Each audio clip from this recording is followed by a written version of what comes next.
You see drones everywhere these days, right? And it's so easy to think of them as just cool, high-tech toys. But here in Australia, the second you launch one, you're not just playing, you're a pilot. You're sharing airspace with actual passenger jets. And that, well, that comes with some pretty serious responsibility.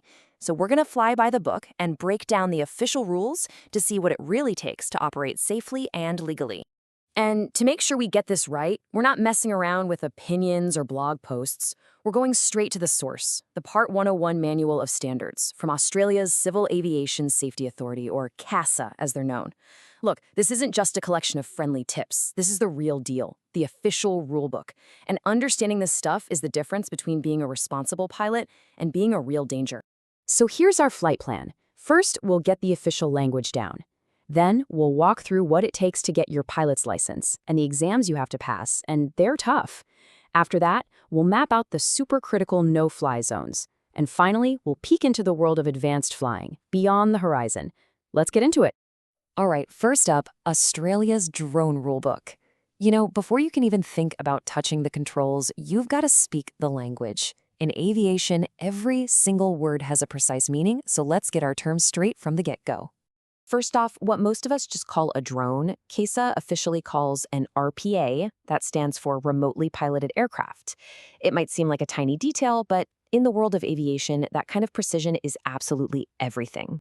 And if you want to fly that RPA for pretty much any kind of professional or commercial reason, you're going to need a remote pilot license, or REPLO. This is it. This is the key qualification we're going to be diving into. It's your official ticket to fly. So, how do you actually get your hands on a REPL? Well, the path from just being an applicant to becoming a certified operator is tough, and it's tough on purpose. The whole system is designed to make sure that anyone flying an RPA is competent, safe, and knows the rules inside and out. Honestly, the best way to think about it is like getting your driver's license, right? You don't just get a car and immediately hit the highway. You have to study the road rules, you take lessons with an instructor, and then you have to pass a final test. The REPL is built on that exact same logic, just for the sky. The official course is broken down into 3 main stages. First up is the theory. That's all the book learning about the rules of the air. Step 2 is the practical part, actually getting your hands on the controls and logging flight time. And then finally, you've got the official flight test, where you have to prove you can put it all together. Now for the exams. Let's really dig into this theory part of the course for a second, because this is where you start to see just how high the standards are for Australian pilots.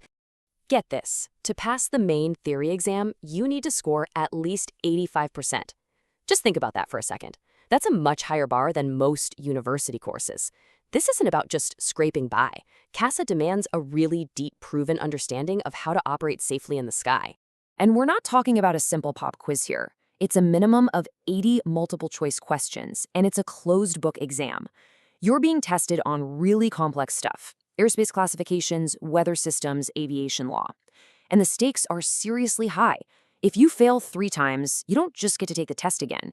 You have to go all the way back to the beginning and repeat the entire theory course. And here's the part that really shows how committed they are to safety. Even if you pass, let's say you get a 90%, you're still not done. You'll get what's called a knowledge deficiency report, which is basically a list of every single question you got wrong, and you then have to sit down with an examiner and prove that you've now learned and understand those specific topics. See, the goal isn't just passing the test, it's total mastery of the material. Okay, let's move on to the critical no-fly zones.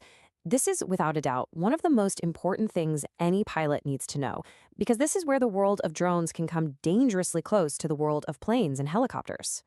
It really all comes down to one simple, non-negotiable rule. It doesn't matter if you're flying a giant 747 or a small drone from your yard, you must stay away from airports. Let's break down what that actually looks like. This diagram shows it perfectly. See those black funnel-shaped areas? Those represent the direct flight paths for planes that are landing and taking off. For a manned aircraft, that's sacred ground. So for drone pilots, these zones are absolute zero-tolerance, no-fly zones, all the way down to the ground. It's all about protecting planes when they are at their most vulnerable. Now, this view shows us how it all works in 3D. That black zone in the middle, still completely off limits. But as you move farther out into those gray shaded areas, the rules change a bit. You can fly there, but you're stuck with a strict height limit of 45 meters, that's about 150 feet, which basically creates a protective ceiling around the runway. So this table puts it all together really simply. The black zone, those runway approach paths, means no flying, period. The gray zone, that protective bubble, has a 45-meter ceiling, and the crosshatch zone, even further out, lets you go up to 90 meters. Knowing these zones isn't just a good idea, it's a fundamental responsibility of being a pilot. Okay, last section. Let's look at what happens when you fly beyond the horizon. Once a pilot has truly mastered all these standard rules, a whole new world of advanced flying can open up, but this is strictly for certified professionals. See, standard rules say you have to fly within VLOS, which is visual line of sight. That just means you, the pilot, have to be able to see the drone with your own two eyes at all times. But advanced operators can use something called EVLOS, or extended visual line of sight. This is where you have a trained spotter who is in constant contact with you, keeping their eyes on the drone. It allows the aircraft to fly much, much farther away. But, and this is a huge but, you can't just decide to go fly EVLOS one afternoon. No way. It requires a whole separate certification from CASA, you need specific approval for the operation, you need documented safety plans, and you need those trained observers. The bottom line here is crystal clear. This is a tool for highly trained professionals only. It is absolutely not for hobby flyers. And that really brings us to our final thought. With thousands upon thousands of new RPAs taking to the skies for everything from package deliveries to search and rescue, the need for a clear, strong rulebook is more critical than ever. So the question isn't just about the rules we have today, but what will these rules need to become to manage the increasingly crowded skies of tomorrow?